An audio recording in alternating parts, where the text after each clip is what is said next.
Assalomu alaykum.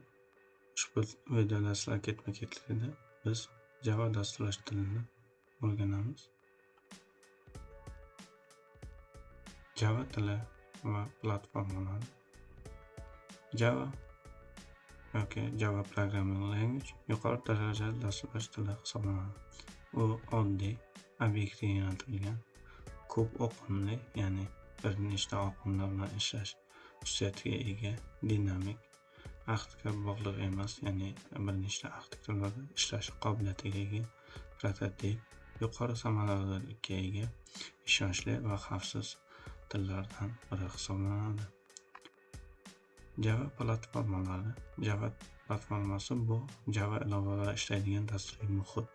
Java platformasining turli xil operatsion tizimlar uchun versiyalari mavjud. Masalan, Windows, Linux, Solaris, macOS kabi operatsion sistemalar uchun yaratilgan. Java virtual mashinasi bu ilovalarni bajaruvchi dastur hisoblanadi. Java IP bu standart funksiyalar amalga oshiriladigan dasturiy komponentlar, sinflar va interfeyslar kutubxonasidir. Java Standard Edition platformasi bu qisqacha JavaC ham deb nomlanadi. Ish stantsiyalari uchun umumiy maqsadli platformalar, ya'ni shaxsiy kompyuterlar uchun yaratilgan platforma hisoblanadi. Java Enterprise Edition platformasi yoki Java EE bu korporativ ilovalar va internet ilovalar uchun platforma hisoblanadi. Enterprise dasturlar uchun mo'ljallangan. Java Micro Edition platformasi cheklangan resurslar va mobil qurilma uchun platforma hisoblanadi. Va Java Card bu smart kartalar uchun yaratilgan platforma hisoblanadi. JavaC Runtime Environment yoki qisqacha JRE ilovalarning ishga tushirish uchun zarur bo'lgan JavaC platformasi minimal bajarilishi uchun oxirgi foydalanuvchi kompyuter o'rnatilgan JVM va dasturlarni bajarish zarur kutubxonalar o'z ichiga oladi. Java Development Kit yoki qisqacha JDK dasturchilar kompyuterda o'rnatilgan ilovalar ishlab chiqish uchun JavaC versiyasi, JRE kompilyatori, namunaviy dasturlar va qo'shimcha kutubxonalarni o'z ichiga oladi. Quyidagi rasmda ushbu elementlar joylashib ketganligini ko'rishimiz mumkin. JDKda demak JRE hamda JVMlar joylashganini ko'rishimiz mumkin.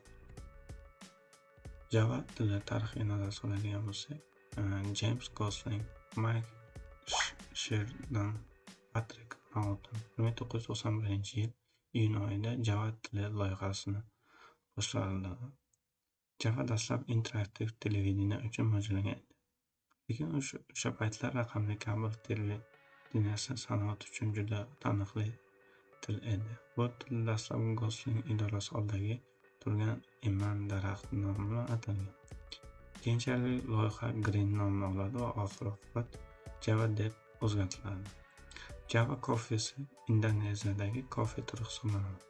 Gosling Java'ni tizim va amaliy dasturchilarga tanish bo'lgan C++ usulidagi sintaks bilan ishlab chiqqan. Java versiyalari. Demak, 1991-yil Java tili ustida ishlab boshlanadi. 95-yilda Sun Microsystems kompaniyasi tomonidan Java rasmiy versiyasi e'lon qilinadi. 96-yilda JDK 1.0 ishlab chiqiladi. Shundan boshlab hozirgi kungacha Javaning bir qancha versiyalari ishlab chiqilgan. 2025-yilda JavaC 24.0 ishlab chiqildi. Dastur bajarilishi ketmaganda quyidagicha amalga oshiriladi. Dasturiy ta'minot kodi ishlab chiqish birinchi bosqich, ya'ni dasturiy kod ishlab chiqiladi. Keyingi bosqichda esa dasturimiz bytecode'ga kompilyatsiya qilinadi va Java virtual mashinalarida bajariladi.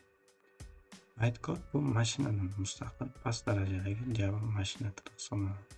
Ya'ni Java virtual mashinasida bajarilishi uchun buyruqlar ketma-ketligi ko'rsatilgan. Platforma xususiyatlari. Virtual mashina, ya'ni afzalligi bu cross-platforma, kamchilik tomoni tezlik nisbatan sekinroq ishlaydi. Xotira bilan bevosita ishlamaslik xatolar sonini kamaytirish imkoniyatini beradi, lekin tezlikdan yutqazadi. Garbage collection xatolar sonini kamaytirish va kamchiliklar esa bu tezlik hisoblanadi. Garbage collection bu dinamik yaratilgan obyektlarni xotiralarni tuzish uchun ishlatiladi. Xo'p, bytecode afzalligi bu nosozlikni tuzatish qulayligi aks ettirish.